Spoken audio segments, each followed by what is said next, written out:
JDU के प्रवक्ता कहते हैं कि एक कहावत है कि मैथिल ब्राह्मण और सांप को अगर एक साथ देख लो तो पहले जो मैथिली ब्राह्मण है उसको मारो। और तब प्रवक्ता कहते हैं कि क्या उसका उपयोग कोई करे अब तो वो ठीक बात है, इसको ठीक कहा जाएगा। और जेडीयू के प्रवक्ता मनोज झा को कहते हैं कि अपने अंदर का तुम ब्राह्मणवाद मारते सदन में खड़े होकर, लेकिन तुम ब्राह्मणवाद नहीं मारोगे क्योंकि तुमको पता है कि तुमके अपने समाज के लोग तुमको छोड़ेंगे नहीं। और तुम सदन में खड़े होकर ठाकुर के ऊपर कविता सुना रहे हो। कुल मिलाकर जेडीयू और आरजेडी अब आमने सामने आ चुके हैं। जेडीयू के प्रवक्ता तो खुलेआम कहते हैं कि आरजेडी का जो हश्र होता है, चुनाव में नुकसान उठाना पड़ता है, वो केवल और केवल उनके नेताओं के इन्हीं बयानों के कारण उठाना पड़ता है, लेकिन वो सीख नहीं पाते, उनको अब तक सीख नहीं मिल पाई है।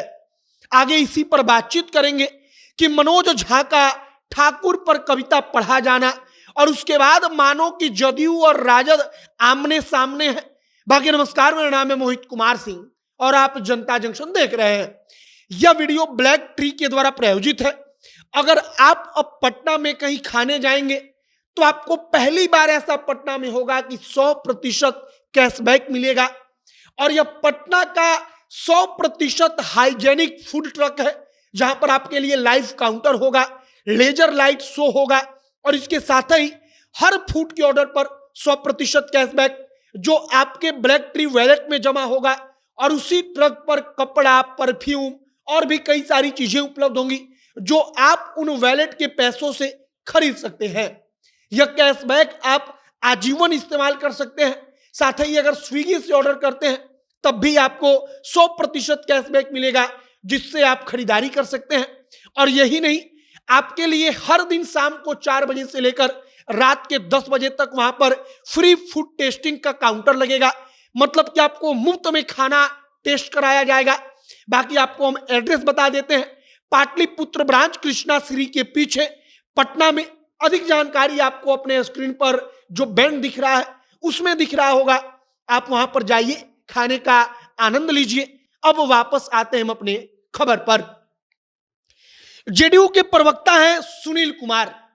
सुनील कुमार कहते हैं कि मैथिली ब्राह्मणों के ऊपर जो कहावत है, अगर आज कोई खड़ा होकर उस कहावत को सदन में कहे कि सांप को देखो और मैथिली ब्राह्मण को देखो, तो पहले सांप को मत मारो, पहले मैथिली ब्राह्मण को मारो। और इसका मतलब, इस कहावत का मतलब होता है कि मैथिली ब्राह्मण इतना खतरनाक होता है कि सांप से ज्यादा जहर उसके अंदर भरा पड़ा है।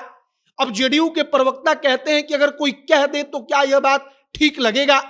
वह इसलिए उदाहरण देते हैं क्योंकि मनोज झा जो संसद में राजपूतों के ऊपर कविता पढ़ते हैं, राजपूतों के ऊपर कविता पढ़कर अपना पीठ थपथपाते हैं, वो मनोज झा है मैथिली ब्राह्मण। तो अब जेडीयू के प्रवक्ता कह रहे हैं कि अपने अंदर का तुम ब्राह्मणवाद मारते सदन में खड़े होकर तो हमको अच्छा लगता, लेकिन तुम ब्राह्मणवाद नहीं मारोगे।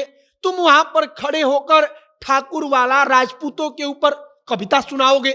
अब फिलहाल जेडीयू के प्रवक्ता एक और महत्वपूर्ण बात कहते हैं। वह कहते हैं कि चुनावों में इसलिए आपका हाल इतना बुरा होता है क्योंकि आप यही सब बात करते हैं कि किसी एक जाति के ऊपर टीका टिप्पणी करते हैं। मौजूदा वक्त में जेडीयू और आरजेडी फिर से आमने सामने है।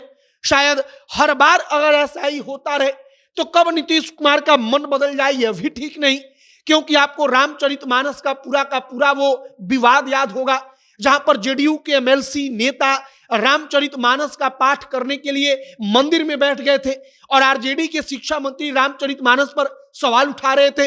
अब ठाकुरों पर कविता मनोज झा ने पढ़ा। जेडीयू उधर से इसका विरोध करते हुए, प्रखर विरोध करते हुए मैदान में उतर गई। और जेडीयू प्रवक्ता तो आरजेडी को सिखा रहे हैं कि इसी कारण आपकी हालत यह होती है कि चुनाव में आपको नुकसान उठाना पड़ता है। आप सरकार नहीं बना पाते, आप सरकार नहीं बनाकर चला पाते क्योंकि आपके नेताओं की यही टीका टिप्पणी चुनाव में नुकसान कराती है और आप अब भी सीखने को तैयार नहीं। फिलहाल मनोज झा का राज्यसभा में कविता पढ़ना राजपूतों के ऊपर, ठाकुरों के ऊपर, अब आरजेडी के ऊपर भारी पड़ रहा है। एक और बात, राष्ट्रीय जनता दल उनका भाषण शेयर करके लिखती है अपने फेसबुक पर कि दमदार भाषण है। इसका सीधा सा मतलब कि मनोज झा ने राजपूतों पर जो पढ़ा है उसका समर्थन राष्ट्रीय जनता दल कर रही है। और फिलहाल जनता दल यूनाइटेड और राष्ट्रीय जनता दल आमने सामने हैं। अब आगे देखते रहिए कि और क्या कुछ होता है। जो भी अपडेट आएगा सब कुछ आप तक पहुंचाएंगे। तमाम खबरों के लिए हमारे साथ बने रहिएगा। कैमरे से विशाल खड़े हैं और मैं मोहित कुमार सिंह। बहुत बहुत धन्यवाद।